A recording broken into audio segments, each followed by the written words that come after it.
address for today. Sir.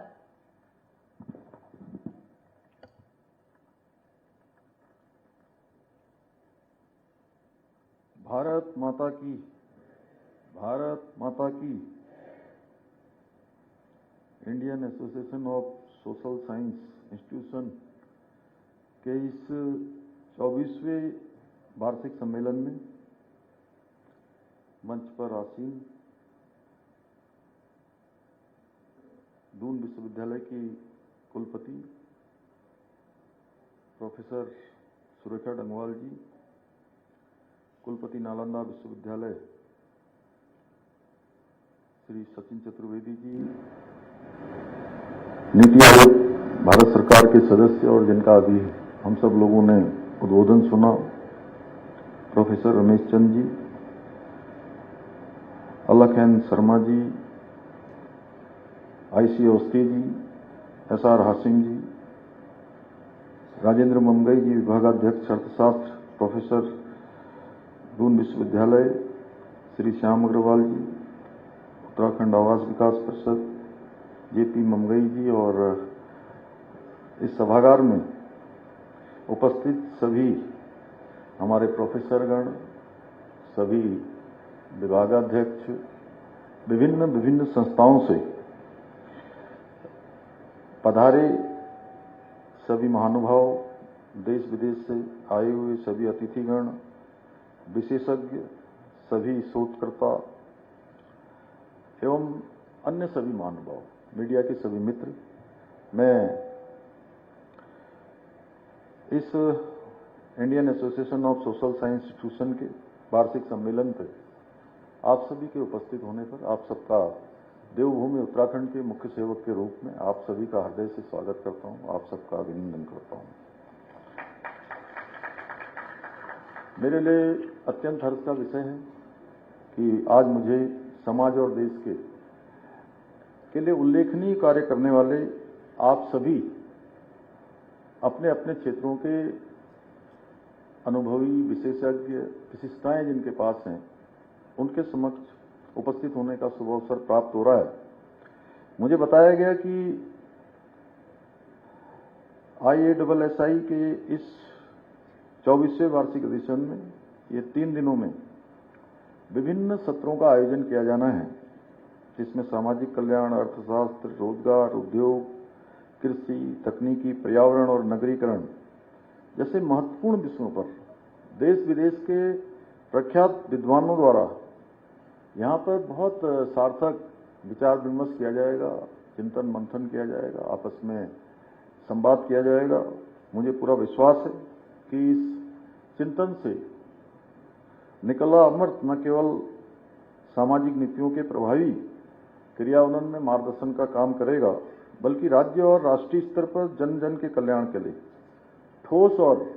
व्यवहारिक उपायों के संकलन में भी बहुत सहायक सिद्ध होगा। मैं इस विशिष्ट अधिवेशन के आयोजन हेतु देवभूमि उत्तराखंड को चुनने के लिए IASSI के समस्त पदाधिकारियों का मैं आभार व्यक्त करता हूं। साथ ही दून विश्वविद्यालय की कुलपति प्रोफेसर सुरेखा डंगवाल जी और उनकी पूरी टीम, विश्वविद्यालय परिवार को भी इस अधिवेशन के सफल आयोजन के लिए हार्दिक शुभकामनाएं भी देता हूं। भाइयों बहनों, आदरणीय प्रधानमंत्री श्री नरेंद्र मोदी जी के दूरदर्शी नेतृत्व में भारत में सबका साथ, सबका विकास, सबका विश्वास, सबका प्रयास के मूल मंत्र के साथ निरंतर कार्य हो रहा है। आदरणीय मोदी जी के प्रधानमंत्री बनने के उपरांत पिछले 11 वर्षों में कई नीतियों एवं योजनाओं के माध्यम से देश के हर वर्ग के कल्याण की दिशा में संकल्पित होकर प्रयास किए जा रहे हैं। आज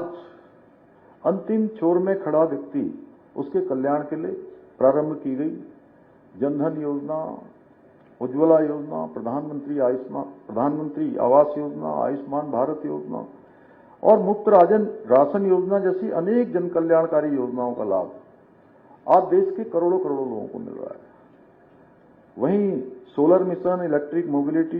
ग्रीन हाइड्रोजन मिशन, स्वच्छ भारत मिशन, नमामि गंगे अभियान, प्लास्टिक मुक्त भारत अभियान जैसी योजनाएं पर्यावरण संरक्षण के साथ साथ जीवन की गुणवत्ता सुधारने की दिशा में भी अहम भूमिका निभा रही हैं। भाइयों बहनों, आदरणीय प्रधानमंत्री जी के मार्गदर्शन और उनके निरंतर सहयोग से हमारी सरकार भी देवभूमि उत्तराखंड में सामाजिक न्याय की अवधारणा को मजबूत करने के साथ साथ सतत विकास की दिशा में भी निरंतर कार्य कर रही है। चाहे वृद्धावस्था पेंशन हो, साथ ही पति और पत्नी दोनों को पेंशन देने का निर्णय लेना हो, सभी पेंशन योजनाओं में त्रैमासिक के स्थान पर मासिक भुगतान करना हो, पेंशन योजनाओं को ऑनलाइन करना हो, अंत्योदय परिवारों को प्रतिवर्ष 3 गैस के सिलेंडर निःशुल्क प्रदान करना हो, या फिर प्रदेश के दिव्यांग कार्मिकों का वाहन भत्ता बढ़ाना हो। हम अपने प्रत्येक निर्णय द्वारा प्रदेश में सामाजिक न्याय स्थापित करने की दिशा में काम कर रहे हैं। यही नहीं, हमारी सरकार ने वर्ष 2030 तक सतत विकास के लक्ष्यों को प्राप्त करने के लिए पूरी संकल्पबद्धता के साथ प्रतिबद्ध होकर हम काम कर रहे हैं। हमारा लक्ष्य है कि राज्य में आर्थिक, सामाजिक और पर्यावरणीय स्थिरता बनाए रखते हुए सतत विकास के लक्ष्यों को प्राप्त करने के साथ साथ एक सुरक्षित और न्यायपूर्ण व्यवस्था सुनिश्चित की जाए। इस दिशा में हाल ही में हमारी सरकार ने इकोलॉजी और इकोनॉमी के संतुलन को सुनिश्चित करने हेतु त्रिस्तंभीय एवं 9 सूत्री नीति की शुरुआत की है, जो सतत विकास के लक्ष्यों को प्राप्त करने में एक महत्वपूर्ण पहल है। हमने गरीबी उन्मूलन, खाद्य सुरक्षा, पेयजल एवं स्वच्छता, जन्म के समय लिंगानुपात, स्वच्छ ऊर्जा, शहरी विकास, वित्तीय समावेशन और जलवायु परिवर्तन जैसे क्षेत्रों में महत्वपूर्ण उपलब्धियां हासिल की है। हमारी सरकार मुख्यमंत्री महिला उद्यमिता प्रोत्साहन योजना, सौर ऊर्जा क्रांति अभियान, स्मार्ट सिटी मिशन और मुख्यमंत्री शहरी आजीविका योजना जैसी अनेक योजनाओं के माध्यम से इन क्षेत्रों को सशक्त बनाने का काम कर रही है। मेरा मानना है कि हमें उत्तराखंड में इकोलॉजी और इकोनॉमी के बीच संतुलन बनाए रखते हुए कार्य करना होगा, क्योंकि पर्यावरण और विकास एक दूसरे के पूरक हैं और एक दूसरे के बिना अधूरे हैं। ये हमारे प्रयासों का ही परिणाम है कि राज्य हमारा नीति आयोग द्वारा सतत विकास के लक्ष्यों को प्राप्त करने में देश में उस इंडेक्स में पहले स्थान पर आया है। भाइयों बहनों, उत्तराखंड पर्यावरणीय रूप से एक संवेदनशील राज्य है। अभी मेरे से पहले बोलने वाले वक्ताओं ने इस साल जो हमको एक बड़ी चुनौती आपदा के रूप में, जिसका हमने पिछले 2-3 महीने से लगातार जिसका सामना किया है और पूरे राज्य के अंदर उसके कारण से एक बड़ा नुकसान हुआ। धराली से 5 अगस्त से शुरू हुई ये आपदा पूरे राज्य के अंदर हर एक जनपद में बड़ी भीषण तबाही लेकर आई।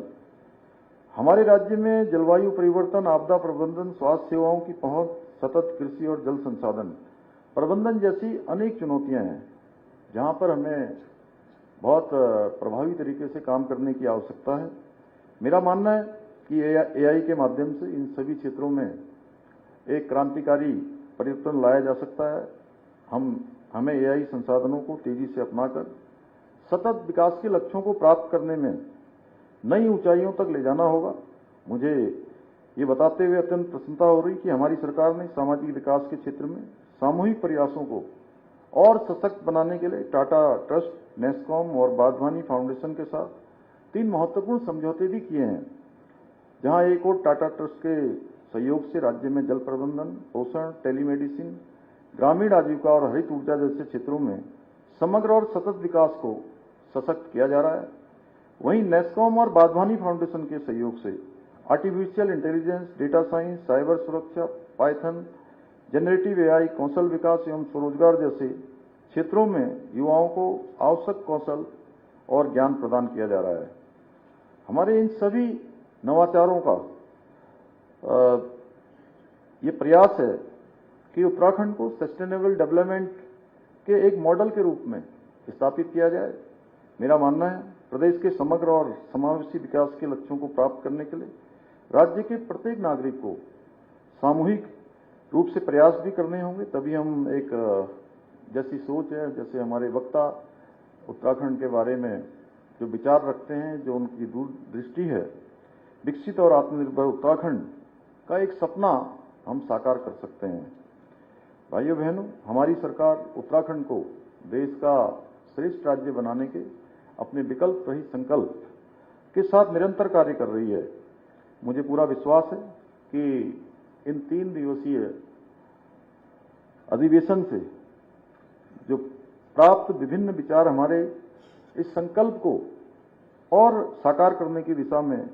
अत्यंत महत्वपूर्ण सिद्ध होंगे और आप सभी के सहयोग और सहभागिता से हम उत्तराखंड को भी देश का जो अग्रणी राज्य बनाने में अवश्य सफल होंगे। आप सबकी शुभकामनाएं। इसी विश्वास के साथ मैं पुनः IASSI और दून विश्वविद्यालय का एक बार आभार व्यक्त करते हैं और आप सभी का देवभूमि आने पर आप सबका अभिनंदन करते हैं, आप सबका स्वागत करते हैं और इस महत्वपूर्ण कॉन्फ्रेंस का हिस्सा बनने के लिए मैं सभी को बहुत धन्यवाद करता हूँ कि आप दूर से पधारे हैं, आपने इतना समय दिया है, आपने इतना प्रयास किया है। निश्चित रूप से आपका एक प्रयास सार्थक होगा और देवभूमि होगी, नई ऊर्जा प्राप्त होगी और आप सबका धन्यवाद करते हुए अपनी बात को समाप्त करता हूँ।